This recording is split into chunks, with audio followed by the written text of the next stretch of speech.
વિવાદ રાજકોટ બેઠક પર રહેલા રૂપાલાનો છે, પરંતુ ભોગવી ભારતીય જનતા પાર્ટીના વિવિધ ઉમેદવારો રહ્યા છે, કારણ કે હવે કચ્છમાં પણ ભારતીય જનતા પાર્ટીના ઉમેદવારોને રોષનો ભોગ બનવું પડ્યું। આજે ખંભાળિયામાં કઈ પ્રકારની હાલત થઈ હતી સી.આર. પાટીલની હાજરીમાં ભારતીય જનતા પાર્ટીના કમલમની એ તમે જોયું છે। વિનોદ ચાવડાની વાત કરીએ। કચ્છથી તેઓ ઉમેદવારી નોંધાવવાના છે ભારતીય જનતા પાર્ટી વતી। નમસ્કાર, હું છું આપના સાથે તુષાર બસિયા। નવજીવન ન્યૂઝમાં આપનું સ્વાગત છે। પરસોત્તમ રૂપાલાએ છેડેલા વિવાદના મતપુડા બાદ તેઓ બરોબરના ભેરવાયા છે, ઘેરાયા છે, પરંતુ ભારતીય જનતા પાર્ટી રૂપાલાની ટિકિટ કાપવાના કોઈ મૂડમાં નથી। તે પ્રકારે તેઓ પોતાના પ્રચાર પ્રસારમાં લાગેલા છે, પણ રૂપાલાની આ ટિપ્પણી, રૂપાલાની આ નિવેદન અને ક્ષત્રિય મામલેનો વિવાદ અન્ય બેઠકો પર ભારતીય જનતા પાર્ટીને અસર કરવા લાગ્યો હોય તેવું જણાય છે।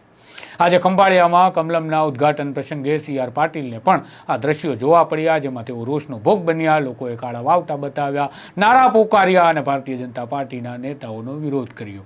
ત્યારે જામનગરના લોકસભાના સાંસદ અને હવે લોકસભાના ઉમેદવાર પૂનમ માડમ માટે પણ આ દ્રશ્યો સારા નથી તેવું સ્પષ્ટ રીતે જોઈ શકાતું હતું। ત્યારે કચ્છમાં વિનોદ ચાવડા જેઓ ભાજપના લોકસભાના ઉમેદવાર છે, સાંસદ વિનોદ ચાવડા પણ હવે રોષનો ભોગ બન્યા। ગામના લોકો કહેતા જોવા મળ્યા કે ભાજપનું ખેસ નાખી તમે ગામમાં આવશો એ નહીં ચાલે, અમને આ નહીં પરવડે।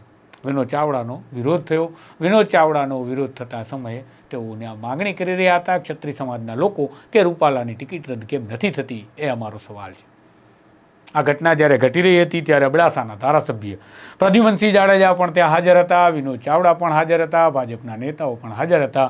અને જ્યારે અબડાસાના માથોડ ગામ ખાતે પ્રચાર કાર્ય માટે ધારાસભ્ય પ્રદ્યુમનસિંહની સાથે લોકસભાના ઉમેદવાર વિનોદ ચાવડા ગયા, ત્યારે આ દ્રશ્યો જોવા પડ્યા હતા ભાજપના નેતાઓને અને ઉમેદવારને। જુઓ શું કહી રહ્યા હતા લોકો।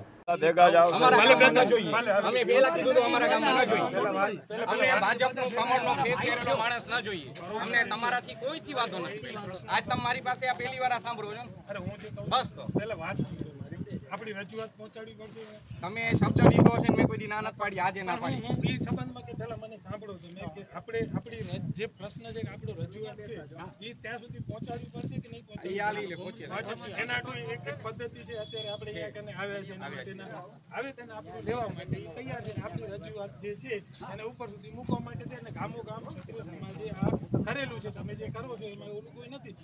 એના આપણા જિલ્લાના પ્રમુખ છે કે આપણા બીજા જે આગેવાનો છે એ પ્રયત્ન કરી રહ્યા છે। એટલે હું તમારી હારે વાત એ રીતે તમે શાંતિ તમારી જે રજૂઆત છે, રજૂઆત કરવાની ના પાડતો નથી, એ લોકોએ ના પાડતા નથી। તમે તમારું આવેદન આપો, પણ પદ્ધતિ એમને મને કીધું કે તમે વાતચીત કરો, એટલે હું વાતચીત કરવા માટે તમારે અમને પહેલા પણ કીધું કે 5 જણા આવો, પણ અમે ના પાડી દીધી। અમારા ગામમાં આયા છે, તમે આપણું ગામ આવશો, બરાબર? કોઈ અમારા ગામની બહાર કંઈક સભા કરી હોય તો અમે કોઈ ના આવ્યા, આપણે શિસ્તમાં આવશું।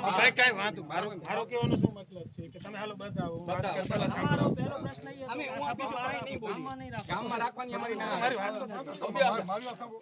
આપણે ખાલી આવેદન પત્ર આપીને પાછા જાવ, ભલે બતાવો, કોઈ બોલવાનું નથી।